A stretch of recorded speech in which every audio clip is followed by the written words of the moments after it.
Let's go right into our conversation today. Joining us from the UK, Birmingham to be specific, we have Eromosale Ray Agbahai, who is a member of the APC Diaspora Campaign Council. Eromosale, thank you for joining us again on the program Politics Today. It's good to have you here. Thank you, Sonny Duke. Good morning, and good morning to the viewers as well.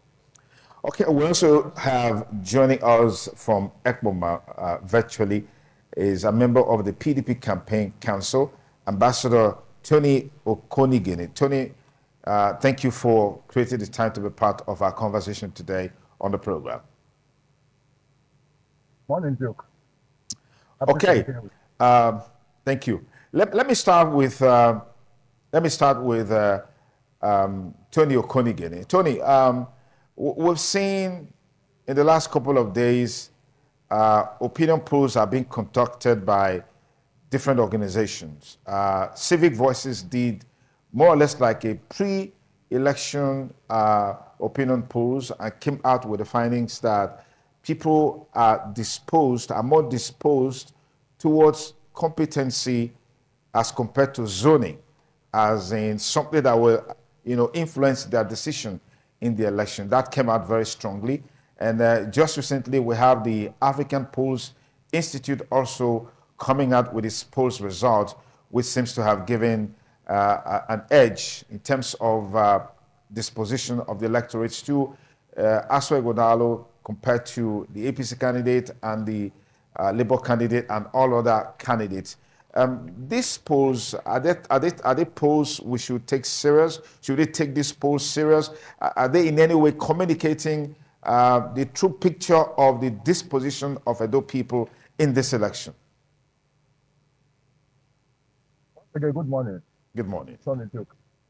I want to say that our candidate, Barrister Aswa Ighodalo, and his deputy, Barrister Osai Ogbe, have been on the run in the field, trying to meet people one-on-one, trying to campaign. We have been through the 192 wards in Edo State, and virtually most of the units we have also touched by the candidates. And our candidate also has brought up a robust manifesto that his engagement with Edo people, the contract is going to have with Edo people, how he's going to achieve all these things he has put down in the manifesto. So these have been our focus. Yes, the polls are there.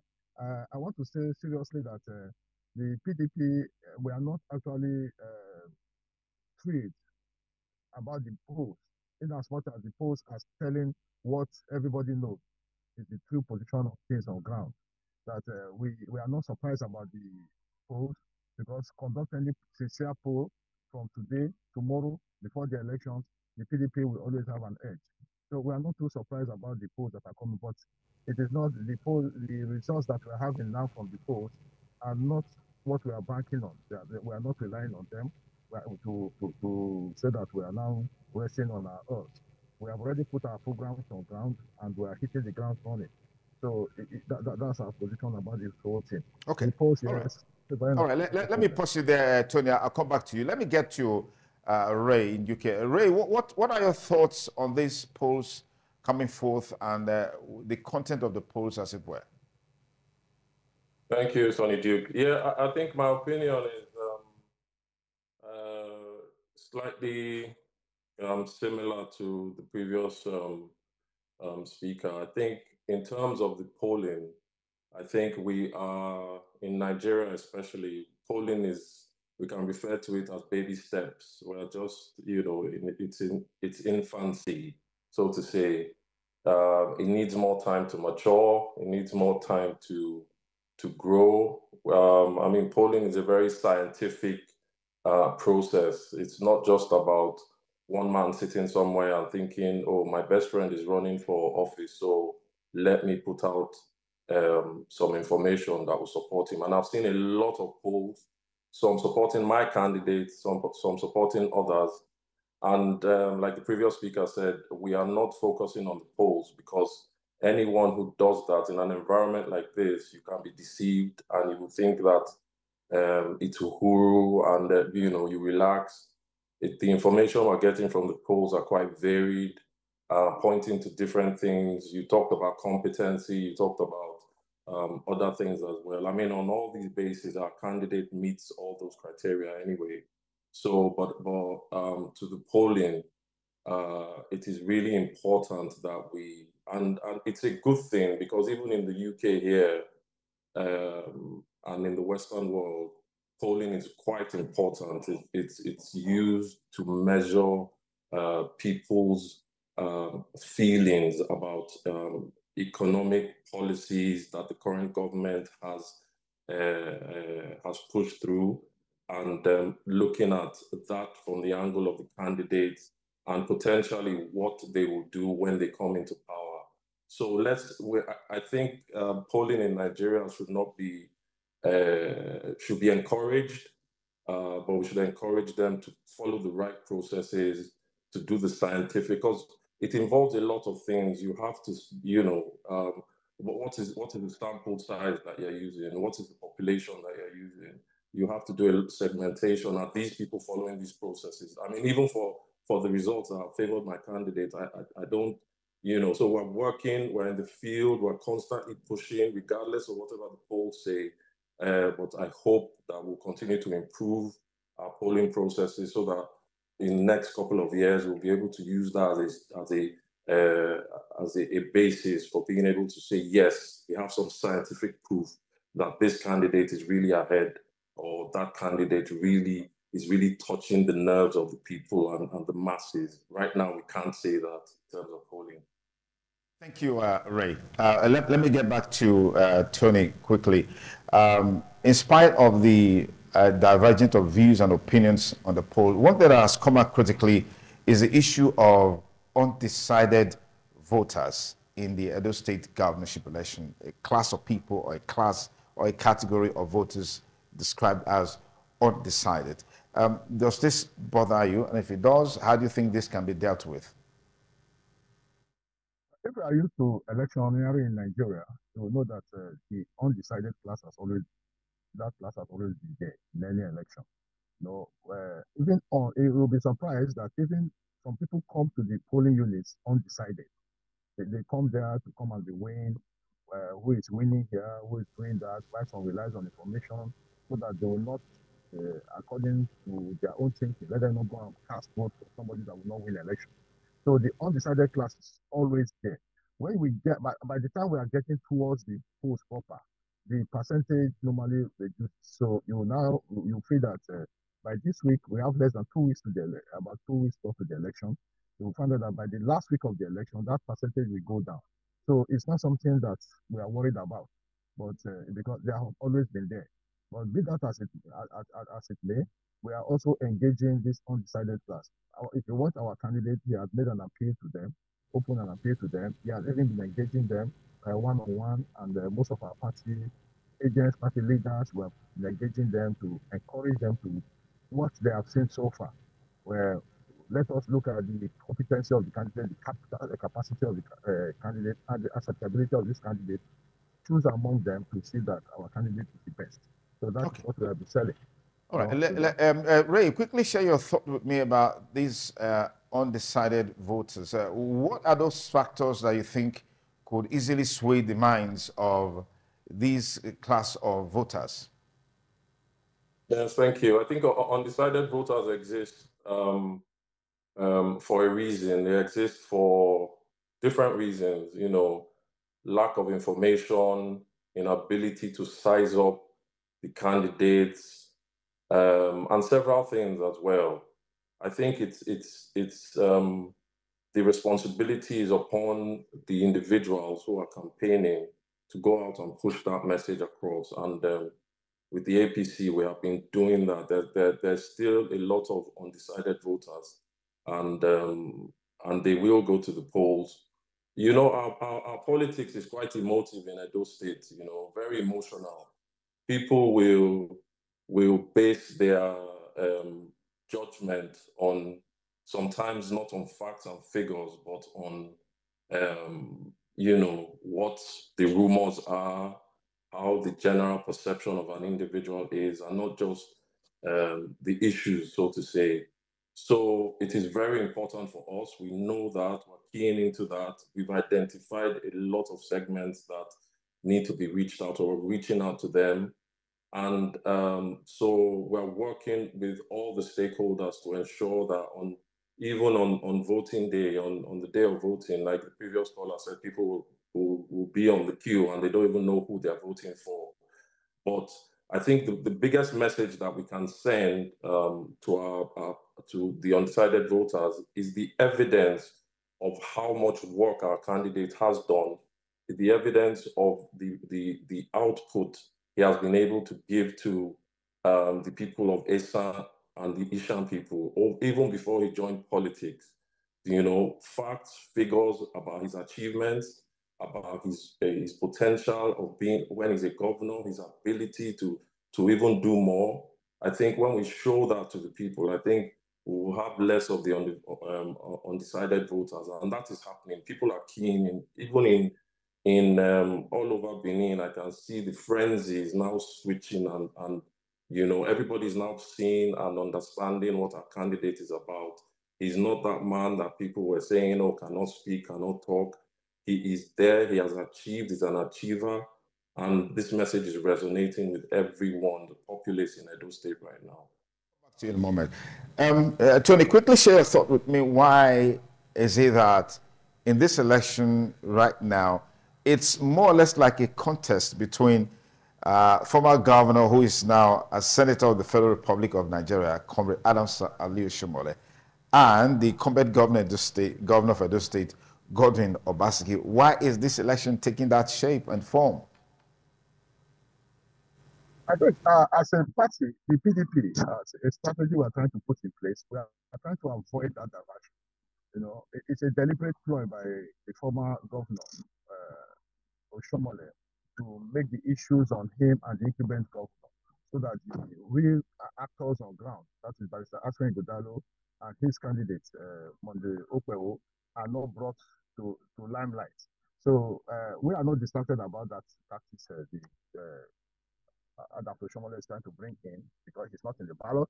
Governor Obaseki is not on the ballot. The two people that are on the ballot now are Barrister Aswin Ighodalo for the PDP and Senator Monday Okpewo for the APC. So as much as possible, we're going to focus on these two. We're going to focus and be selling our candidate. Our candidate is selling himself. He's going around by himself. Like I said, he has put up his contract in the manifesto with the people of Edo State. And the good thing is that the people are believing him. They are believing the message he's bringing in. They believe in his capacity, they believe in his competence, they believe in his sincerity, and they're also looking at the party APC and PDP. I think that's the next stage we can go. We cannot start talking of Oshiomhole and Obaseki. We can be talking of PDP and APC. What has APC brought to Nigeria? The sufferings, everything they are bringing. Look at what has just happened. People protested against bad governance. One of their demands was that reduce the pump price of petroleum, of fuel. No, you just came out and said you people should go to hell. You increase the pump price. It means you don't care what people think. Those are the issues we are going to be looking at. We are not going to. We won't bother ourselves about Oshiomhole, who is trying to dance more than the did, who is trying to play more to the gallery, as if he's the one on the ballot, as if it's what he has always done. And I believe that since he has been doing that, even with Pastor Eze Iyamu, when he came, he wanted to be in front. You saw the disaster that came up, and all those things were about him. And those are the things that are going to happen at the end of the day. So we are not looking at Oshiomhole. We are not looking at Obaseki. Obaseki's achievements speak for him, but we are focusing on Barrister Aswin Ighodalo, and let the APC also tell us what their candidate has on board. Let's see their manifesto. Let's see what they have for Nigerians. Are they not telling us that what the APC is doing at the federal, which will allow that thing to come and happen in those states? I think those are the issues. The sufferings they have brought upon us and everything. Do we allow that to happen also in those states? Those are the issues we want our people to look at. So not about Oshiomhole. Okay. Would anybody be correct to say that the former governor is leading this campaign on the part of the APC to mask the candidates from further engagement in the engagement with the public, because maybe he's not too comfortable with his capacity to engage frontally with the public? No, not at all. Not in the least. I think you asked a question, and Tony jumped to start talking about Shomole, and I'm surprised at that because he's the person that they are all worshiping today, Obaseki. How did he become governor? Did he make one sentence during his own campaign in 2016? Was it not the same Oshomole that brought him out and spoke on his behalf every step of the way? That's how he became governor. People keyed into him and believed in him, gave him an opportunity, and he failed and he flopped. He messed up the chance that he was given. And now you're telling me that Anoshomole should not bring out another candidate and support him in a similar way. I mean, obviously, we have all learned our lessons, about the type of individuals that should sit in that seat. We have all learned our lessons because the man that Oshomole brought has not lived up to expectations. And now, as a failed governor, he's trying to introduce someone else who, in his personal capacity, has done really well, is successful. No, there's no doubt about that. He's a successful individual.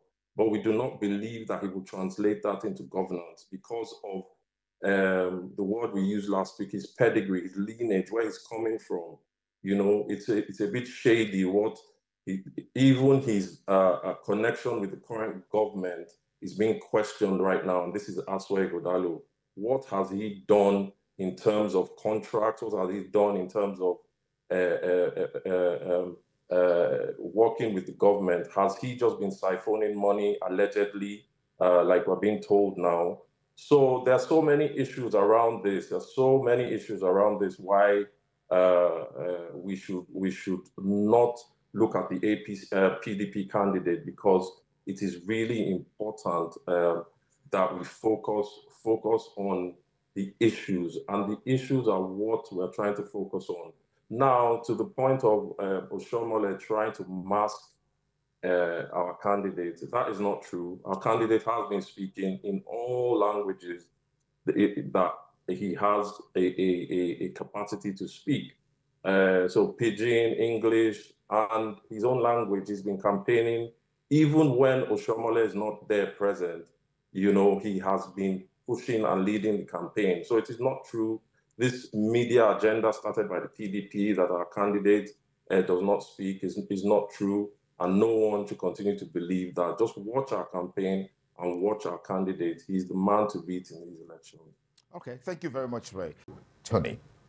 Tony, there's this widely held, or there is this perception that your candidate doesn't have the homegrown support, unlike the APC candidate who is a senator of the Federal Republic of Nigeria, a service senator at that, and has been doing a lot for the constituency, providing water in the area, health facilities, education, and all of that. How do you react to this? First of all, before I go into that, I want to say, correct on the question that Ray is giving. I wish Ray were in Nigeria. I wish he were on ground. I wish he were in his own community as he's speaking now. I would have been saying, okay, so that we gauge the views of the people in the states, so that all those analysis is given about his candidates being more acceptable and being all this, I would have been able to, on the square ground, to engage him. But Ray is speaking from diaspora, so I think it's going into an area that I believe that might not be true. It might not have the grips of the force of the people. Dr. Aswa Ighodalo, it's a man that has created a niche for himself, both within the country and outside the country. It's a man that a lot of people have entrusted him with their portfolios, with their parastatals, so that he could grow and make money for them. Dr. Aswa Ighodalo has been engaged in making money for parastatals to grow. He was chairman Nigerian Breweries, chairman Sterling Bank, chairman Dangote, Dangote Groups, and the rest. So he has been chairman here and there, and he has done wonderfully well for himself and for the country as a whole. And the say that the APC candidate being a senator, you say, let me tell you something about a politician and a private man, a private businessman. I know a lot of private businessmen that have done a lot for their people and for their community. But by nature, a private businessman or somebody who is into his own private means of doing things, if he helps, he doesn't make noise about it. He can give out millions in scholarship. He can do a lot of things for his people. He will not start broadcasting it. But for a politician, especially the one that is looking for an elective office or doing something, let a politician give out 100,000 naira, or let him go and open a toilet or something like that. He will blow it up. He will go and put it in newspaper that you have given social people 10,000 naira, you have given this, that, that. Senator Mondo Okwewo is a senator. He has been looking for this position. He came into politics, actively involved in politics. So as a politician, whatever he was doing, he was overblowing them.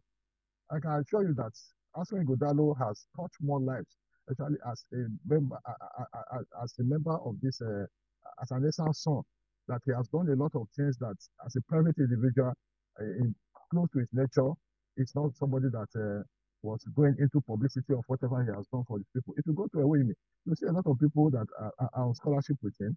You see the scheme he has put up for women that have been collecting loans, that have been collecting free loans and the rest to go into skills acquisition.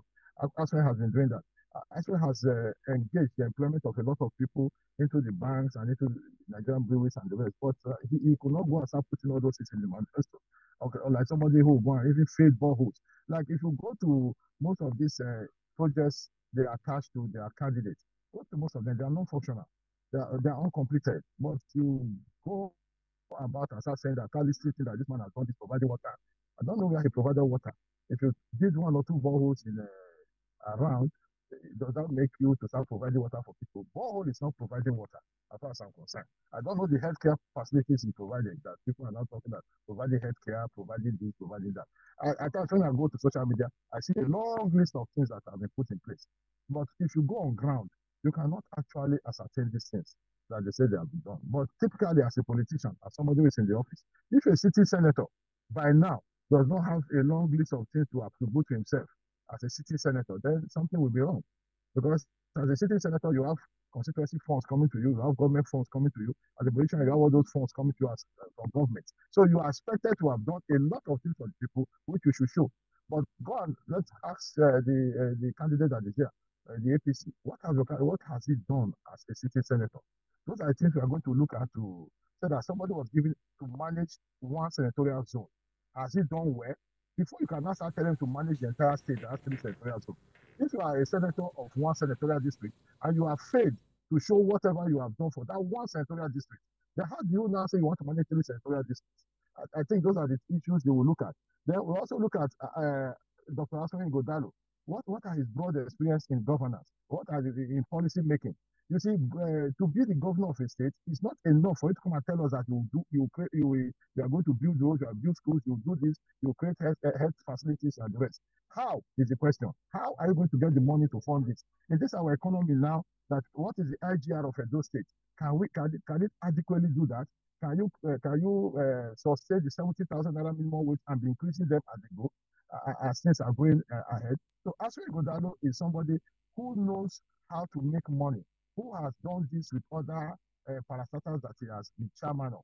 It's an internationally acceptable figure. And we know that these funds that we use in growing the state or in managing the state or in developing the state, they don't come all within the country.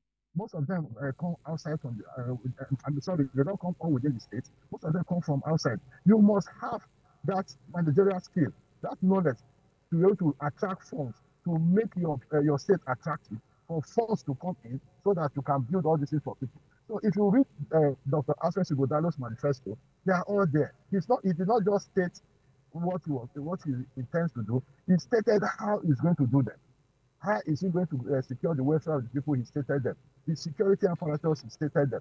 And how he's going to do all the where he will get the money and how he intends to get the money that he has done before.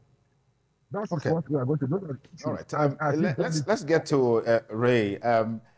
Tony seems to be saying that your candidate's statements about being able to do 1 or 2 projects can literally be described as audio projects. I don't know if you had the opportunity to visit some of these projects you want to share with us on the program, Ray.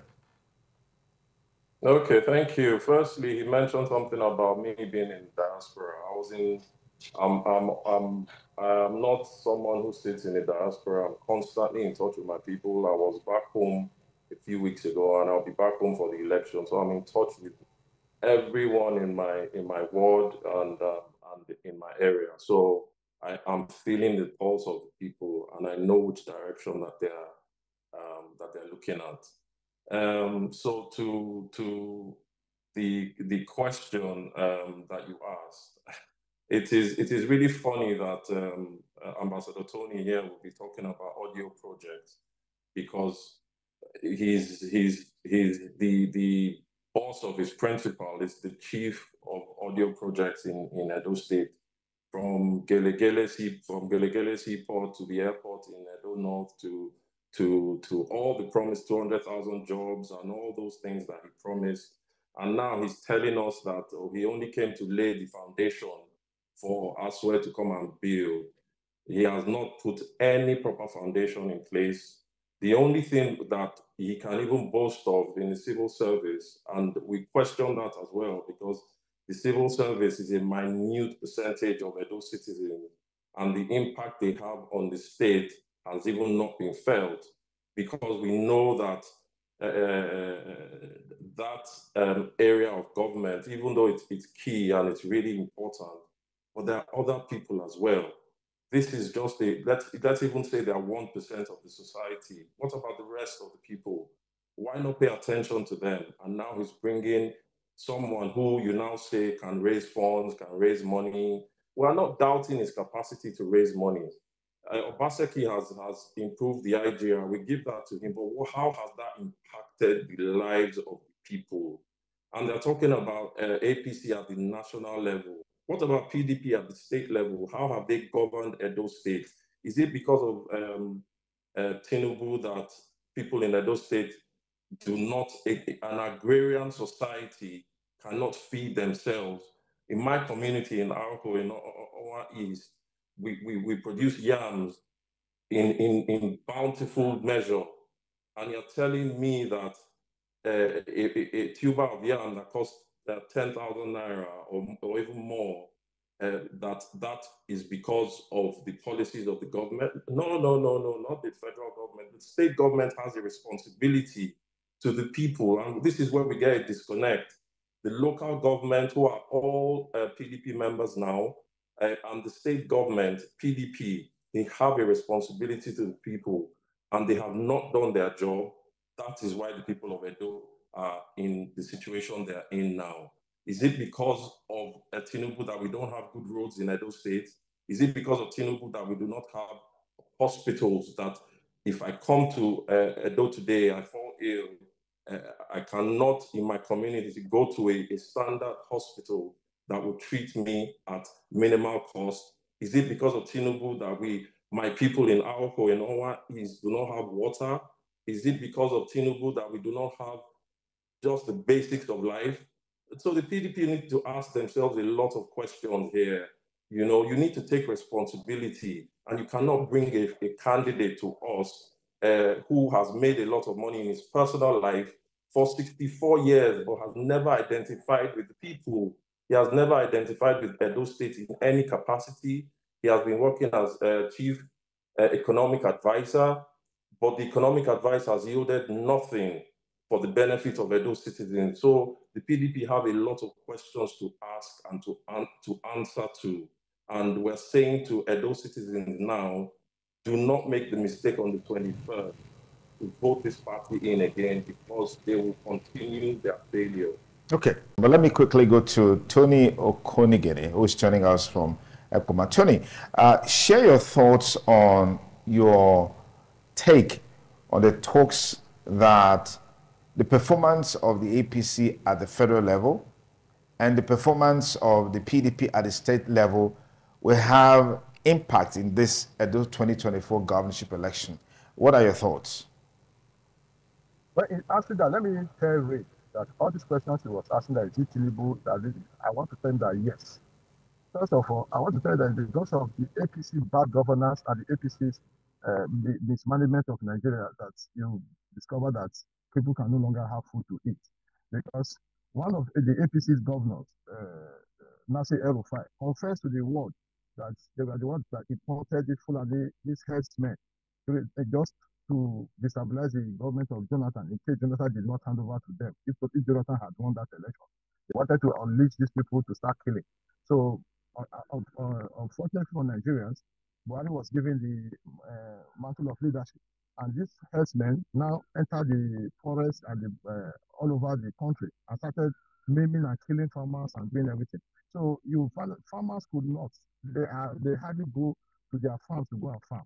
And when farmers can't go to their farms to farm, definitely will have food scarcity. And let me tell you, that is the problem. One of the biggest problems we are having now, we are facing. But gradually, I think that these things are being addressed, and these herdsmen are practically living our forest, and this, but it takes time to come.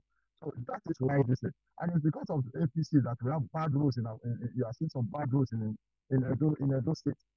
The motorable roads in Edo State now are state roads. Go and look at them. The federal roads in those states are unmotorable. Those are federal roads. And you said that you have given out these federal roads on contract. Governor Godwin Obaseki went and wanted to have this in a concession so that he will at least put politics on this road. But playing politics, some APC leaders went to the president and told him to tell the minister not to allow that concession to happen. And they now started putting some things here and some funny remedies they said they are doing now. They don't want it because they feel that if Obaseki should do that, people will now say that it was Obaseki. And I want to say, anybody that will come and start telling me, that is why I'm saying that I don't think Ray is in touch with his people. If you come and start telling us that Godwin Obaseki is a failure, I don't know what he will say about most of APC states. I want Ray to tell me which APC state can boast that is better than Edo State. I don't see any APC governed state. I think Edo State has this peculiar problems of not having good health and the rest. I will not say, okay, wait now. Okay. Thank you, Tony. When I say an APC state, yes, when you start calling Lagos, it's like somebody will not start calling Abuja. Lagos was not developed by Lagos State Council. Lagos was once the federal capital of the country. So you cannot start using Lagos or somebody will start calling Abuja. Any APC state. Wait, I want to, yes, let me tell you, mention any APC state that you say that when you go there, you will get good health care, you will get this, you will get that, which I don't. Oh, I'm just answering your question. What I'm saying that Edo State is far better now under Obaseki. You see, I went to Irua Specialist Teaching Hospital which day, and I saw, I went to Irua Specialist Teaching Hospital one day, and I saw an isolation center being built by Governor Godwin Obaseki. Go and look at the state of the arts equipment inside there. Go to the school of nursing that is coming up in it. Go to the okay, let's pause it there, Tony. Yes, let me pause it there, Tony. I'll come back to you. Let's get a reaction to this, Ray. Yeah. Can we get your reactions to some of the things that Tony raised there, Romosale? Yeah. I think no, it shouldn't be saying things like that because I think things like what? Can you hear me? Yes, things like what? You said he shouldn't be saying things like that. Things like what? Yes, about Edo State being better than other states. Is there any APC state in Nigeria that providing healthcare and this and that? I think that is laughable. At the least, that is laughable. That is saying that because, for example, without agreeing with your point that because other states are not enjoying this, so Edo State is fine not to enjoy this. That's wrong. We have our own state governor who has the responsibility to Edo State. Let's forget about other states. And I can bet you, I haven't assessed them, but I'm sure they're doing a lot better than we are. And from what I am exposed to, the standards which I have seen in Edo State are laughable. And I think that we could have done better.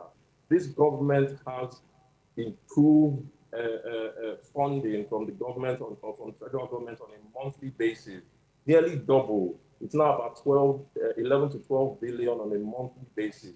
Where I can't see where that money is going, not in Benin, not in Auchi, not in Fuga, nowhere. I can't see where that money is translating into development. Even if I just stand randomly in any part of Edo State, the whole of Edo to me looks like a big village. And I'm wondering, all this money that the governor and PDP have handled over the years, where has it, whose lives have been impacted? It's only their cronies. Okay. All right. Rosalem, let me pause it there. Our studio line is open, so you can call and be part of the discussion. Please tell us your name. Yes, good morning. What's your name, caller? This is Comrade Paul.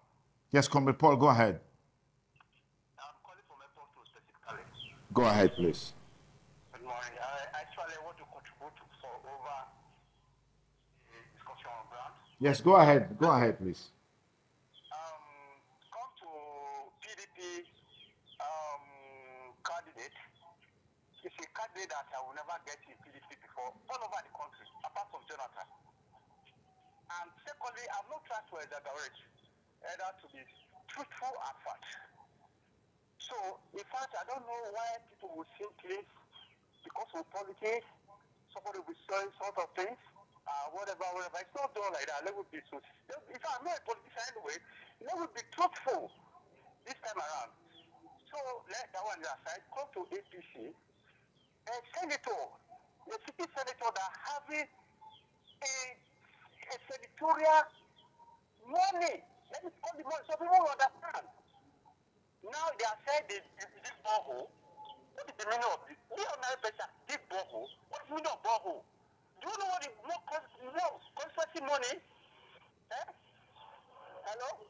I can hear you. I can hear you. Go ahead, please. I don't know what is constituency money. This is billions of naira. How much is borehole? People are talking of borehole. Eh? I don't understand. Come to somebody that is selling it, our comrade Oshomole. In fact, that one now is something else. Well, I don't know why that man is saying such a thing. It's a leader. It's lower to lead well, for Christ's sake. In fact, they should tell someone to go back to Senate and continue in work. Let Aso Ighodalo continue Edo State to be ruled Edo State. So let me please invest to come to Edo State. Everybody will benefit the dividends of in democracy in Edo State. Edo State is not a place that somebody can just call my rule. It's not done like that. Look. All right, thank you, caller, for your contributions. Remember, whatever views canvass or express here, those views are entirely from the contributor. So let's take our next contributor. Hello, caller. Good morning. Tell us your name and where you're calling from. Good morning, sir. Good morning. What's your name and where you're calling from? This is Solomon Ataga. Okay, Solomon Ataga. Good to have you on the program. Go ahead, please. Thank you. My take is this. Those coming from UK now, they're in UK telling us about Edo State. They're in UK, they are not in the States to know the situation on ground. The only thing I will beg, the INEC and the security personnel, they should let them do election free and fair. The citizens have good minds. They know the difference between good and bad. They know who to choose. We cannot vote people where people are giving their responsibility in Abuja now. Something for people here to convert. People who have been in politics, they don't want to retire. They are pushing because when they tell me that they can begin to use their thoughts. So I don't know why. Just give us free and fair. That's what we need. Thank you. All right, thank you, Solomon Ataga. Tell us your name and let us know where you're calling from. The number is 080-7777-0300. Hello, caller. Good morning. Tell us your name and where you're calling from. Good morning, caller. What's your name and where you're calling from? Chief Udok. I'm calling from Upper Siloko Road. Chief, okay, please go ahead. Chief Udok. I'm calling from Upper Siloko Road. Chief, I heard you the first time. Please go ahead with your contribution. Yes. Let all the whole candidates forget about party. I said let all the whole candidates forget about party. Okay. And do what? Let us see of party. The two parties, they have already fed us. Even Obaseki, when they talk, the blood of APC is in his body. Because he started with APC. Okay. For me now, let us try another political party. Because the APC and the PDP, they have failed in those states. Let us try another political party. Because I know that the two parties, they did not do anything in Edo State. Okay. I'm here in Edo State for a long time. So I don't want make the political party they campaign. So let the individuals, I don't see anyone who is ready to do anything for Edo State. Let us try another party. Okay. All right. Thank you, Chief, for your contributions. Got George joining this conversation. George, where are you calling us from? Go ahead with your contribution. I'm calling from Kenwa Road.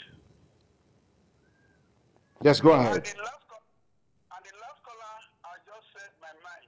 Okay. I think what we need to do, the two political parties don't need to even talk. The painful thing is that if one we wanted to vote for, pick their candidate for elsewhere, but we wouldn't mind. Okay. Thank you. All right. Thank you. All right. So let's get back to our panelist, Ambassador Tony Okoni-Gene, as well as Romosale Ray Agbohai, who is joining us from the UK. Gentlemen, give us your final thoughts on our conversation today, on your expectations on the Edo State governorship election in terms of the choices available for the people and the things they should look out for. Well, we expect that you will naturally speak from your partisan perspective. That's okay. Go ahead, Romosale. Thank you. I think for us in the APC, I think it's a straight decision for Edo citizens to make on the 21st. Our candidate has been in touch with people for decades now. He's not new to the state. He's part and parcel of the state. He's a man that his actions and his achievements speak for itself. He's impacted lives. He's impacted people's prosperity. All you need to do is go to Esan Land and ask questions. Those projects that Ambassador Tony was talking about earlier, they are just plain politics. Those are verifiable projects that you can go, you can touch, you can feel. If a borehole is no longer working, it doesn't mean that the intention was not good. It doesn't mean that it was not done in good faith. Our people are bad with maintenance. It is not up to the individual to continue to maintain those things. It's up to the communities to maintain those facilities that have been provided. So this is a man who has shown in all ways possible that he can lead the state. If he's done that in his personal capacity, then what will he be able to do when he has the funds and the resources of the state government? All right, thank you, Romosale. Thank you. Let me take this call quickly. Hello, caller. Good morning. What's your name? This is USA on the line. Okay, USA. Quickly make the point, yeah. Well, brother, the unfortunate thing about us is that anything we borrow from a white man, we turn it upside down. Look at people speaking from abroad. Look at the people here. They've not told us the fundamentals of what of democracy. You are busy telling us, bro, this one will generate IGR. What about the technology we need to make our democracy very strong? Look at those countries there. What makes America so great today? It is because she was able to develop her education to a level where it has become a foundation for the greatness of what the United States democracy that has become a light to the entire universe. None of them is telling us that they're busy telling us elementary issue, they generate jobs, that's how it be. Please, gentlemen, I love you, but stop embarrassing when it comes to the issue of what democracy. If you people don't understand, check out for the Americans. Good morning, my dear. Thank you, USA. Tony Okoni-Gene, your final thoughts. The only thing I want to tell those people is that if you are comfortable with how the APC has been ruling us since Buhari came in 2015, where you are free to say you are voting the APC on the 21st of September. But if you are more comfortable with how the country was under the PDP, especially under Jonathan till now, then the choice is yours to ensure that the APC does not come back or does not take over Edo State. And secondly, I would like to make an appeal to the Inspector General of Police and whoever is concerned, that they should stop arresting our people, please. They should stop the IRT, the IG response team. So they should stop this arresting they are doing by this time and picking up our people. If you arrest anybody for any offense, please take the person to court, as the Constitution guarantees. Okay. All these Jankara men going to keep people in their houses and doing that. I want to appeal to the governor, meet the IG. The CP has said that he doesn't know these people. The DPO said they don't know these people. If the IG say he doesn't know these people, please, the government, they should give directive that wherever these people are seen operating, please, people should take mass action against them. All right, that's our program for today. Tony, thank you for your time with us on the program. I also want to appreciate Ermosele Ray Agbohai, who joined us from the UK as well. That's our package for today on the program, Politics Today on Independent Television and Radio.